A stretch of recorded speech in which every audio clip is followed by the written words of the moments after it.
killer to judge. I want to review these cases with you so that they're fresh in the public's mind as you think about whether you know something about any of these three horrific incidents. Because we've lost two young people just starting their lives, really, and a lifelong volunteer fireman. First, I want to talk about Keshay Conover. Keshay Monique Conover was 22 years old and lived in the neighborhood where she was shot and killed. She was found shot late on October the 27th of 2019 in an alley in the 2400 block of Bloomsdale Road right here in Bristol Township. This case is being investigated by our office in the Bristol Township Police and will be prosecuted by Bob James, who is also present with me here. Daniel Santiago. He was 53 years old and he lived in Bristol Borough. At about 12:55 a.m. on June the 29th of this year, Bucks County dispatchers received a 911 call reporting that a pedestrian was struck. The pedestrian was found in the 500 block of Bristol Pike and was found to be Daniel Santiago. He was riding a black bicycle on the right lane of the southbound side of Bristol Pike when he was struck. The person who called 911 did not witness the crash. Any involved vehicle likely has front-end damage. Santiago was a lifetime member firefighter of the Bristol Goodwill Hose Company No. 3. You can see his family has a full presence here. There is a $4,000 reward offered for any information that leads to the arrest and successful conviction of Santiago's killer. Shaquille Love, another young man cut down just as he was beginning the prime of his life. He was 21 when he was murdered. He lived in Bristol Township. Police were dispatched to a shooting at 7:08 p.m. on December the 23rd of 2020 in the area of Edgeley Road and Marion Avenue. There, police found a Chrysler 200 stopped in the northbound lane of Edgeley Road, and Love was found dead inside. Our investigation showed that he was shot and killed through the driver's side window. He was shot in the head in what appeared to be a senseless murder with no apparent reason behind it. He leaves behind a family who is present with us, who loves him and who seeks justice for his murder. And I have to give credit where it's due. As you know, we can't offer a reward in every case, and frankly, this is a pretty unique situation. But in meeting with the Love family, I think it was about a month and a half ago, they were frustrated because of the lack of progress in their investigation. I also attended a fundraiser for Daniel Santiago's family in the hopes that they could come up with a reward, and they expressed similar frustration. In preparing for today and trying to gather up some additional reward money from Crime Stoppers members, I met with another community member, and she said to me, "What about Keshay Conover?" I said, "Well, you're right. We can't leave anyone behind." So we want to include her in offering this reward to solve her criminal homicide as well. This is a unique, extraordinary situation. It is not something that we do in every case, although I wish we could, and frankly, we'll see if this is successful. Maybe this is the start of something without promising more. But to put it plainly, anyone with any information on any of these cases should contact Bucks County detectives or Bristol Township Police detectives. Bucks County detectives can be reached through our Crime Watch site, which is bucksda.org, or you can call us at 215-348-6354, 215-348-6354. Bristol Township Police likewise can be reached at 215-785-4707. That's 215-785-4707. Frankly, many times a reward to solve a homicide is not necessary. And it might still not be necessary in this instance, in these three cases. But we're putting our money where our mouths are. If you have any information on these three cases, let us be the judge of how valuable or how relevant it is or can become, please just come forward and tell us. The Conover, Santiago, and Love families deserve it. Let's help them get justice for their loved ones. I'll take any questions if you have them.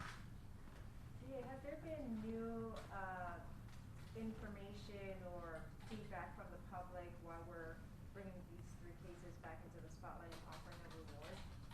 We have not, and that is part of our frustration. These cases, like all homicide cases, should be solved. It's certainly not for lack of effort, but sometimes we need a break.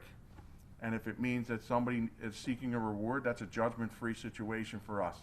Sometimes a reward may compel somebody that's reluctant for fear of their own safety, or they just don't want to be involved. So we're trying something new here in the hopes that it'll help us push these investigations forward. What about if somebody has a security camera that, you know, they might have caught something? I mean, but you might not know about that camera. I mean, you're still looking obviously for evidence in this. Sure, we're not omniscient, Alex. We're not all knowing. I can promise you that these investigations have been very thoroughly conducted. It's a shame that we have not been able to catch the killers yet, but that's not for lack of effort and certainly for lack of resolve. That's why we're here. We want to continue to push forward in these investigations and in every homicide and every unsolved case. Anybody else? Are there any other details you can share about these cases, or are we really at a dead end? I mean, I know that you're going over them quickly, but is there anything else that you can put out there that people need to be aware of in each one of these? Was there a car? Was there a person? Was there anything else that we can help to jog people's memories? Because, I mean, it's 2019. That's a fair question, Deanna. I wish there were. I don't have those details, but what we can do is we can make the complaints and probable causes available again to you. But as far as any additional investigative details to release that have not been previously released, I don't have those. If I did and I could share them, believe me, I would, but I don't possess them. What I have is hope in my heart that this may cause somebody to step across that Rubicon and help us out, because these people sure deserve it for their family, their lost loved ones. Speak to the reward issue again. I apologize, I walked in here a little late. So there's some public money in the rewards, but then there's some private money, and folks have raised money around this. Can you just sort of discern, sort of Sure. take that out for me? Sure. I guess it's a nonprofit called Crime Stoppers. That's where we use to form our Push Out the Pusher program. And one of our, Tyler Tomlinson is one of our board members. He works for Stark and Stark. He's an attorney with Stark and Stark. And Representative John Galloway is a board member. And I approached them. Traditionally, we use that for to get tips on drug cases. But I approached him and said, we have a dead-end case here. I've met with the family, the Love family. Would you think we could repurpose some of that money to try to solve these homicides? And he said, yes, of course. And then I approached Representative Tina Davis, whose jurisdiction that these homicides have occurred in, and said, could you help us as well? And she said, yes, of course. And then Stark and Stark kicked in for a total of $3,000, $1,000 for each case. But then the Santiagos also told me that they have independently raised an additional $3,000. So in Daniel Santiago's case, the reward is $4,000. And it's these public, nonprofit, and private partnerships that we count on. This is what makes up our community. The community is only as good as the people that we serve well. And everybody deserves a shot at justice. Doesn't matter who you are, it doesn't matter how old your case is. We want to solve these cases, and we're not going to rest until we do, Jeff. Has there been any new notable progression in any of these cases since the weeks after they happened? No, I wish there were, Tom, but I can't report that. No. What does it say about the fact that you have a man who's just apparently driving his car when he's shot through the glass? That's loud. Was he driving? That's loud. That's disruptive, and nobody has come forward to say. Nobody has come forward with good, credible evidence. We believe people out there, and you're talking about in Shaquille Love's case, we do believe there are people out there that know something that could help us. We do. Maybe this will give them some incentive to come forward. I don't know the answer to that. but that is my hope. Was he driving? Essentially driving the vehicle at the time when he shot? I'm not sure. Yes. Yes. He was. Yes, he was. Yes, he was. It wasn't in park. Pardon me? The vehicle was operating and it was. Was he parked?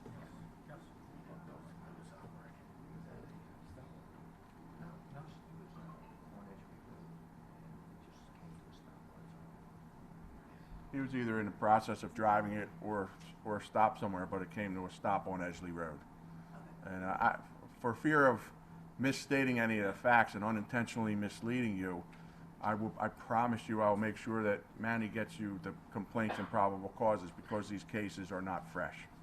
Would one of the family members or all the family members or spokespeople for the family members just step to the mic for a minute, and we promise to be kind and just ask for comments? I did tell them that I would be doing the talking. Sure. I'm not sure if they're comfortable. I'll do a quick scan, Jeff. If anybody has interest, you're welcome to, but you should not feel any pressure to do so. Anybody want to come forward to the microphone? Share, more about who they were, so people can understand that they were real people and not just a number. Or a picture? We Or have name. the pictures too. Yeah. Essentially, what they're asking is, can you humanize your family members? You should not feel any pressure to do this. Okay, come on forward. Thank you, man.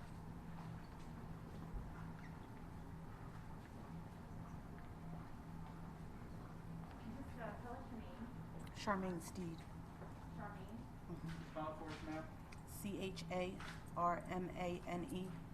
Last name STEED. You are related to? I'm Keshay's mother. Speak about her for us.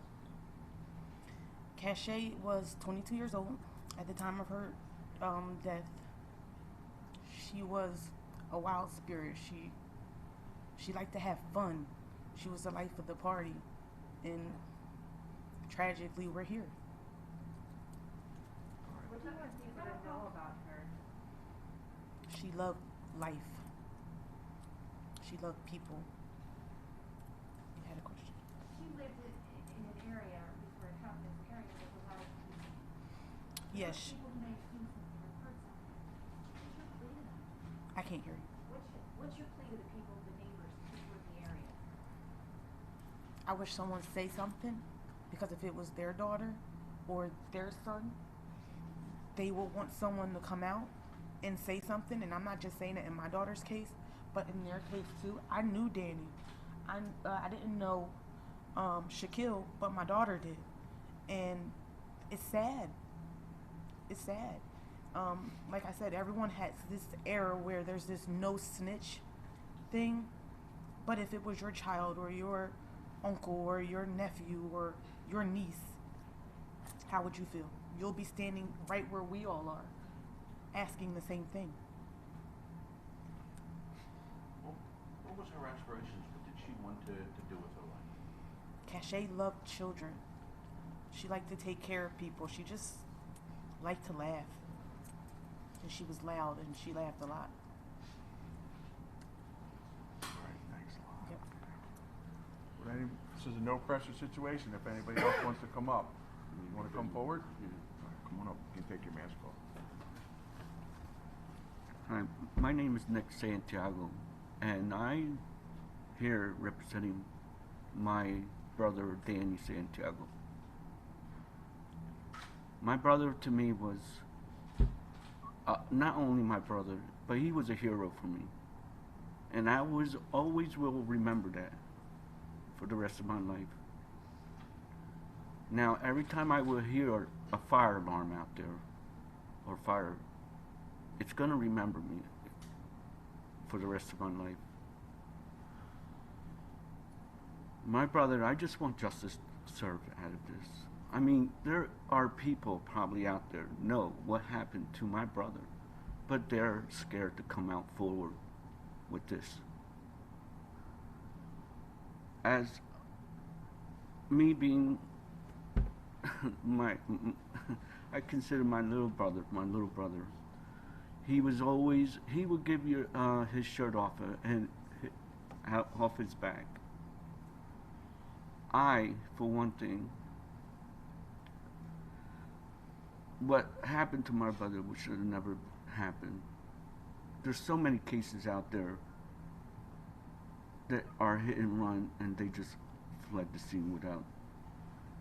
But I just want this to be, I just want justice served, that's all.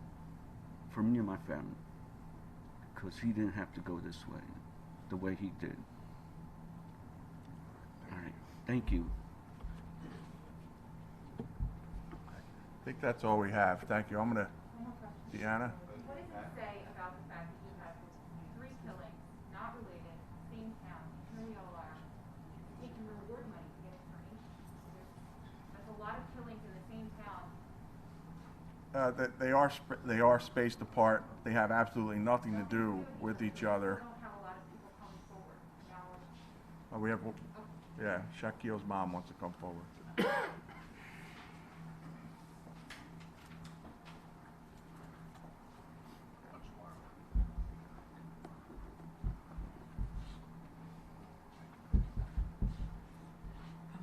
Good morning. My name is Shauna Love, and I'm Shaquille's mom. And I just want to say that he will always be in my heart. He was a loving, caring person. He helped everybody wherever he go. He was funny. I just want justice to be served. No one had the right to walk up to his car window and just shoot him. Somebody saw something or heard something, and I'm just asking that they come forward. Like Keshay's mom said, somebody saw something. It could have been your mother, your father, your sister, your brother. I'm just asking that somebody come forward so that we can put them to rest completely. Thank you. Ma'am, you can spell your first name. Shauna. I'm sorry, one more time, S-H-A. UNA. But I'm gonna ask the family members to head back into the room now. This has been a lot for them. Going back in, I'll be in a second, okay, guys? Okay. Did you want to say something? Sure. All right, thank you all for coming. I really appreciate it. Let's get the word out. Thank you.